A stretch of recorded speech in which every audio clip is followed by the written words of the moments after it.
Bismillahirrahmanirrahim. Assalamu alaikum wa rahmatullahi wa barakatuhu. Today I'll be trying to set up the stage for the chapter on love in the Futuhat al-Makkiyah of Ibn Arabi. And the chapter of love is set up based on the verse in the Quran, وَقَضَى رَبُّكَ, that your Lord has decided or resolved that you shall worship none but Him. Now Ibn Arabi says this isn't you shall worship none but Him, but you do worship none but Him. So this verse from the Quran is, your Lord has resolved or has decided that you do worship none but Him. Ibn Arabi says this is the jealousy that the divine has, that all the beings that are being worshipped, worship actually goes to God, and it's only for Allah.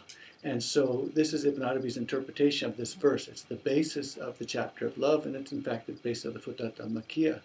Now this basis of in the chapter of love is that all of the forms that we worship this form, this person, that person, we worship, and we love this form and we love that form. That all of this loving is the same as worshiping. And so when we love this person, or when we love money, or we love power, or we love any of the things that we love, the actual object of love behind it, the goal of that love, the place that love goes, is God. And so Allah is the recipient of all the love that goes through forms, it goes through love of money, goes through love of power, goes through love of everything.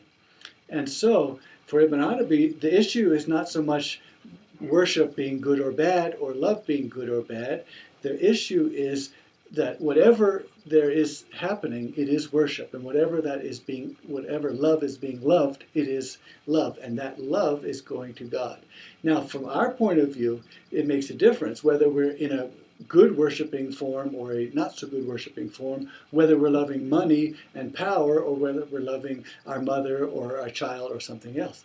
And so the forms do make a difference from our point of view, but from the divine point of view, all the love that is being loved is going to God.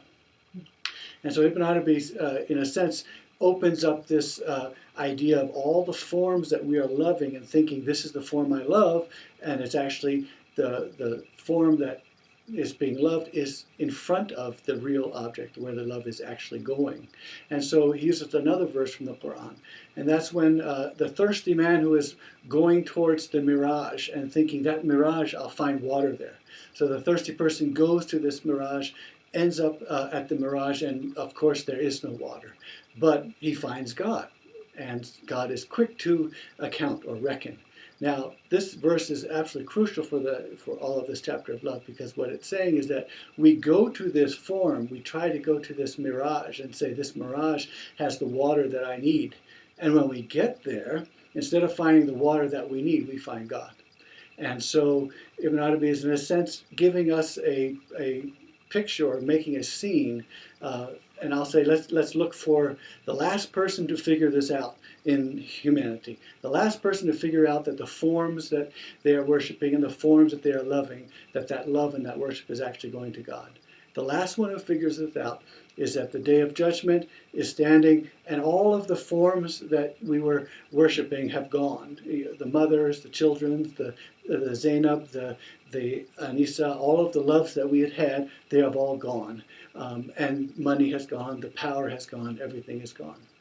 And then on the other side, the idols that we worshipped, the Quran says that when the idols come on this moment, they'll say, we didn't tell them to worship us. They did that on their own. So God exonerates the idols. They're guiltless because they didn't tell us to worship them. We were the ones who chose to worship them. So the idols are exonerated and they go off. So all the forms have gone and they've disappeared. All the idols have gone and the idols have disappeared.